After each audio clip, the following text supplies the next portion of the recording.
할렐루야. 열왕기상 19장 1절에서 18절 말씀을 가지고 회복의 은혜란 말씀을 전합니다. 훌륭한 신앙인이라 할지라도 신앙에 침체기가 있습니다. 본문 열왕기상 19장 4절에 엘리야가 광야로 하루길쯤 가서 한 노뎀나무 아래서 앉아서 자기가 죽기를 원하며 이르되 여호와여 넉넉하오니 지금 내 생명을 거두어 주옵소서. 나는 내 조상들보다 낫지 못하나이다 했습니다. 엘리야 선지자가 갈멜산에서 바알과 아세라 거짓 선지자 850명을 상대로 제단에 불이 떨어지는 표적을 통해서 그들이 거짓 선지자임을 백성들 앞에 밝혀 모두 척결한 후의 일입니다. 이세벨 랑비는 이 소식을 듣고 반드시 복수하여 엘리야를 죽이고 말겠다는 이 분노에 찬 말을 듣고 낭망하여 한 말입니다.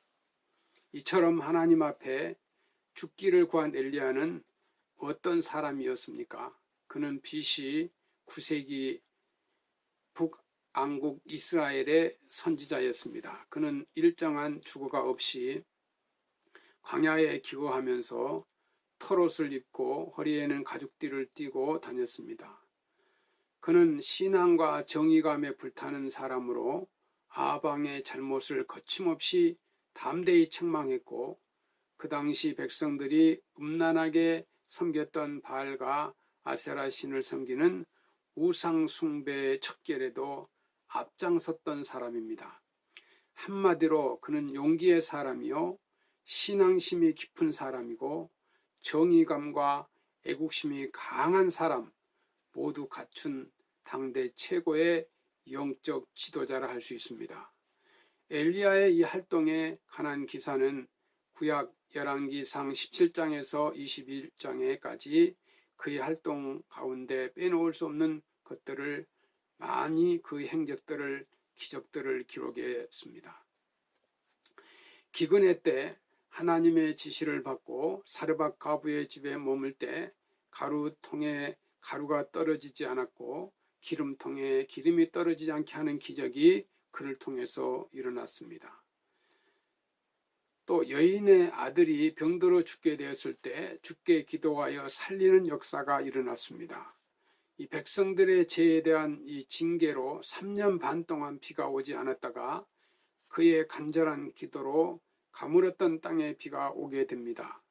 이처럼 담대하고 뜨거운 신앙의 열정을 가진 뛰어난 신앙을 가진 이 범죄한 아방을 책망하고 기적을 행하고 바알 우상의 전을 무너뜨렸던 엘리야가 이 본문의 말씀을 보면 탈진과 무력감과 이 상실감에 빠져 이 길을 겪게 됩니다.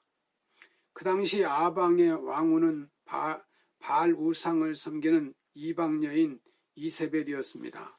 이세벨은 그가 섬기던 바알 신의 선지자들을 엘리야가 다 죽였다는 소식을 듣고 분개하여 엘리야에게 사람을 보내 내가 반드시 너를 죽이겠다는 통첩을 했고 그 통첩을 받은 엘리야는 죽음이 두려워서 도망을 치다가 로뎀나무 밑에서 하나님께 죽기를 청한 것입니다. 본문 왕상 19장 5절에 7절 말씀에 노뎀나무 아래서 누워 자더니 천사가 그를 어루만지며 그에게 이르되 일어나서 먹으라 하는지라. 본즉 머리맡에 숯불에 구운 떡과 병 한 병 물이 있더라. 이에 먹고 마시고 다시 누웠더니 여호와의 천사가 또 다시 와서 어루만지며 이르되 일어나 먹으라. 내가 갈 길을 다 가지 못할까 하노라 하는지라 했습니다. 주님은 우리가 믿음 생활하다가 어려움을 당할 때 홀로 두거나 예면하시는 분이 아닙니다. 내가 당하는 고난과 아픔 가운데 주님이 함께 계시면서 같이 아파하시고 함께 고난을 당하십니다. 견딜 수 있는 힘을 주시고 위로하시고 격려도 하십니다. 정도가 신앙의 침체를 만나고 낙심하게 되는 요인을 보면 나만 홀로 남았구나, 성도들이 나만 홀로 남았구나 생각하기 때문입니다. 하나님이 엘리야에게 내가 어찌하여 여기 있느냐 물으실 때 열왕기상 19장 10절 말씀에 오직 나만 남았거늘 저희가 내 생명을 찾아 취하려 하나이다 라고 대답했습니다. 사람은 홀로 있기 때문에 고독한 것이 아닙니다. 홀로 있다고 생각하기 때문에 고독한 것입니다. 나는 혼자다, 나는 홀로 남았다라고 생각했기 때문에 외로웠고 고독했고 우울했고, 무엇보다 성도들 곁에는 주님이 계심을 잊지 말아야 합니다. 하나님은 엘리야만 외롭게 투쟁하는 것이 아니라 바알을 숭배하지 않고 이 신앙의 지조를 지킨 자 7,000명이 남아있다고 알려주었습니다. 엘리야가 생명의 위협 때문입니다. 열왕기상 19장 10절에 하반절에 저희가 내 생명을 찾아 취하려 하나이다 라고 했고 14절 끝절에도 내 생명을 찾아 취하려 하나이다 라고 했습니다. 한마디로 죽을까 봐 겁내는 사람으로 전락해 버렸습니다. 그리고 19장 4절에 보면 여호와여 넉넉하오니 지금 내 생명을 취하소서라고 했습니다. 그것은 지금까지 산 것으로만 넉넉합니다. 이세벨의 손에 죽으니 차라리 하나님의 손에 죽고 싶습니다. 저를 데려가 주십시오 라는 뜻입니다. 사람에게 가장 두려운 것이 무엇일까요?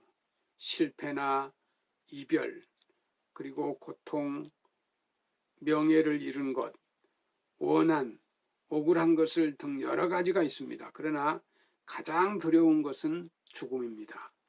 그것은 생의 종지부이며 마침표이기 때문입니다. 죽음을 대하는 두 가지 태도가 있습니다. 하나는 두려워하고 떠는 것이고 다른 하나는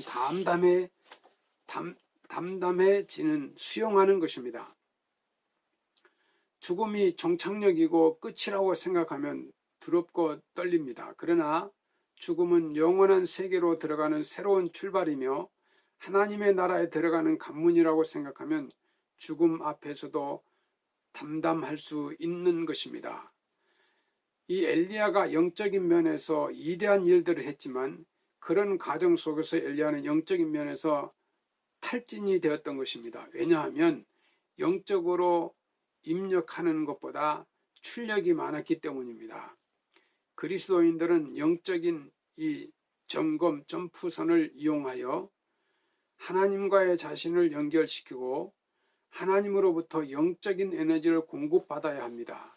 그런데 대부분의 그리스도인들이 하나님으로부터 영적인 에너지를 공급받는 일을 등한시하면서 열심히 영적인 에너지를 사용합니다. 그러다 보니 영적인 고갈이 오는 것입니다.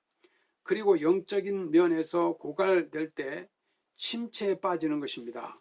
이 영적 침체에 빠졌던 엘리야가 이 천사의 어루만짐과 천사를 통해서 예비한 물과 떡을 먹고서 얼마간의 휴식을 취한 후에 이 침체에서 회복이 되었습니다. 8절에 보면 엘리야는 힘을 내어 하나님의 산 호렙에 갑니다.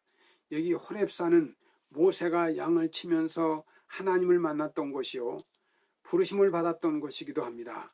하나님의 임재를 체험하고 십계명을 받았던 신의 산, 하나님의 산입니다. 그 하나님의 산에 갑니다. 신앙생활은 하나님과 동행하는 생활입니다. 하나님과의 만남은 영적인 유익만 주는 것이 아닙니다. 육체적으로도 유익이 되고 정신적으로도 유익이 되는 것입니다. 본문 11절에 너는 가서 여호와의 앞에서 산에 섰으라, 여호와께서 지나가시는데 라고 하십니다. 엘리야 앞에 놀라운 광경들이 펼쳐집니다. 바람, 지진, 불이 엄청난 이력으로 차례로 지나갔지만 그 속에는 하나님이 계시지 않으셨습니다. 마지막으로 부드럽고 조용하게 세미한 소리로 부르시는 하나님의 음성을 들었습니다. 우리가 괴로워하고 때로 잠못 갈 때도 잠잠히 지켜보시면서 안타까워하시면서 여전히 조용하게 머물고 계시다는 것을 깨닫게 해주시는 말씀입니다. 15절에 보면 하나님께서 엘리야에게 새로운 사명을 주셨고 그는 하나님이 주는 힘으로 그 사명을 끝까지 감당하는 자가 되었습니다. 그리고 그 사명을 다 마친 후에 영광스럽게도 엘리야는 불병거를 타고 하늘로 승천하는 영광을 입은 자가 되었던 것입니다.